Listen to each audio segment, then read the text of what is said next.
Hello out there. My name's David Horton, and I'm proud to be one of the pastors at St. Luke's Methodist here in Houston. Thanks for joining me today. Today is the final week in this 5-week series I've been doing on Colossians chapter 3, verse 12. I've been lifting up 5 skills that we can be working on in the pandemic. And these 5 skills are these 5, we would typically call them character traits of this verse.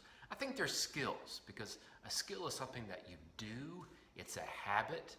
It's something you work on and work at until you get really, really good at it, and then you keep, practicing it. So it's not, these aren't just traits, they're skills we do. So here we go. Colossians chapter 3, verse 12. I've been inviting you to memorize this verse.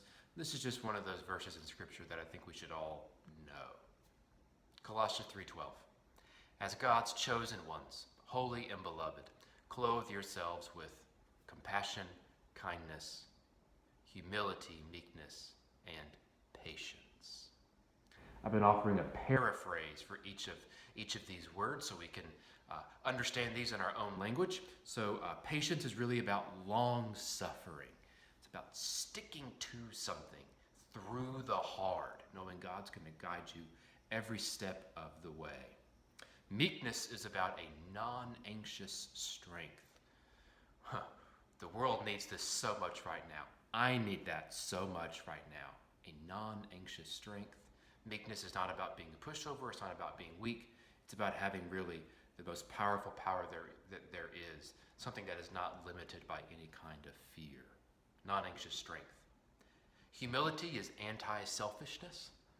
Humble people aren't just unselfish. They are anti-selfish. They work against every trace of selfishness in their lives. And kindness. Kindness, I said, is tangible goodness. Sometimes we say, we tend to treat kindness and niceness as synonyms, and they're really not. Nowhere in Scripture does God command us or ask us to be nice. There are way too many nice people out there. A nice person, will send nice thoughts to you, send up thoughts and prayers. I want thoughts and prayers. There's nothing wrong with being nice. The problem becomes when it doesn't translate into kindness. Kindness is about action. It's what you do. It's about tangible goodness. And so finally today, compassion.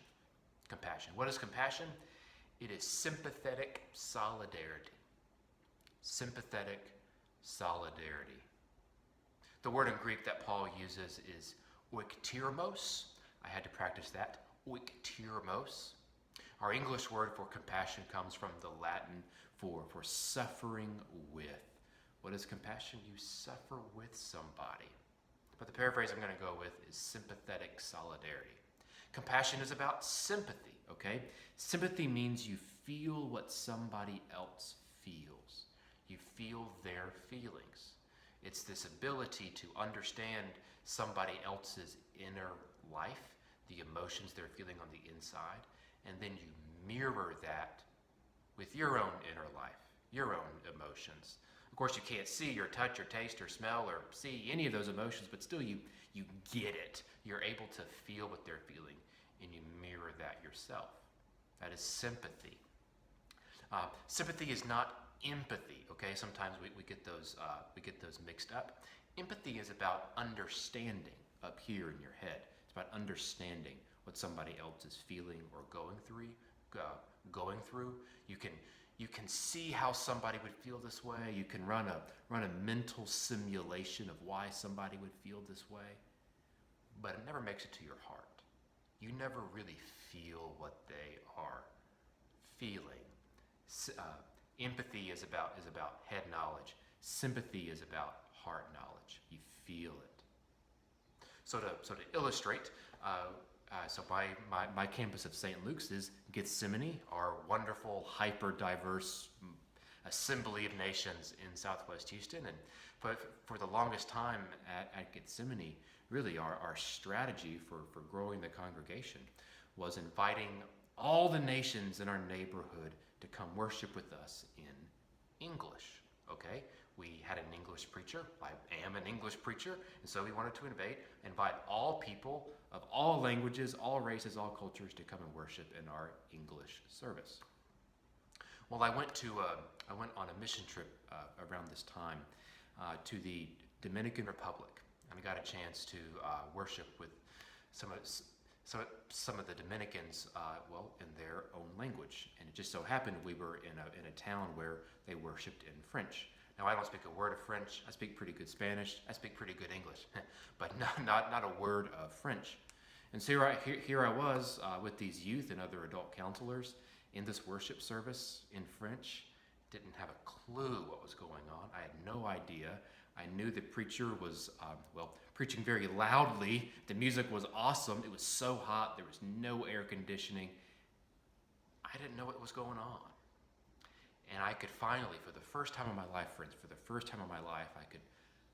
I could sympathize with my neighbors in Houston coming to a church service in English where they don't know what's going on. They want to be there, of course. They want to worship God, but they're being asked to worship God in a way that they don't understand. And I could finally sympathize with that. And out of that sympathy, at Gethsemane, we felt like God was calling us to offer worship in Spanish and Swahili, which we do to this very day. That is sympathy. You feel what somebody else is feeling, okay? But then you do something with your sympathy, right? That's why it's sympathetic solidarity. You enter into solidarity with somebody else as they're going through something. You feel what they feel, then you come alongside them. We do this all the time with our kids, with our children, right? When our children are sick, when they're going through hard times, right? We don't just abandon them and let them go through it on their own. No, we are almost instantly able to feel what they're feeling and walk alongside them, come alongside them. My three-year-old daughter had to have tubes put in each of her ears last year, and she came out from the surgery, out from her anesthesia, and she had a hard time coming out. Right? She was nauseous. She didn't feel good. There was vomiting. She was sick, poor girl. Right? She had just been through surgery, and we held her in the post-op and gave her popsicles. And in that moment, we were just so sad for this little girl. We felt what she felt, but we didn't just leave her. That would be unthinkable. You come alongside her. That's compassion. I think for Jesus, it is unthinkable that you would abandon somebody in their time of pain and suffering and sorrow and hardship. That's the time you enter into solidarity with somebody, not abandon them. Compassion, sympathetic solidarity. That is where Jesus always begins. How does Jesus start? Compassion. Every time. His first step is compassion. In fact, there's this passage in Matthew chapter 9 where it says Jesus saw the crowds and he had compassion on them because they were harassed and helpless, like sheep without a shepherd. Compassion is one of the only character traits, if you will, that we're given about Jesus. We're never told if Jesus was, kind or humble or meek or patient, though I'm sure he was all of those things. And in my life, he is all those things. But in black and white, on print, in my Bible, I know he was compassionate. We're told that.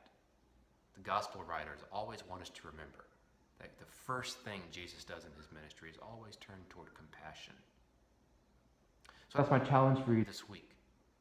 Whenever you're faced with a difficulty, a difficult person, maybe, if you're sending your kids back to school, if you are one of those kids going back to school, or you're just in the strange time and you're just faced with all these challenges, may the first step you take be compassion.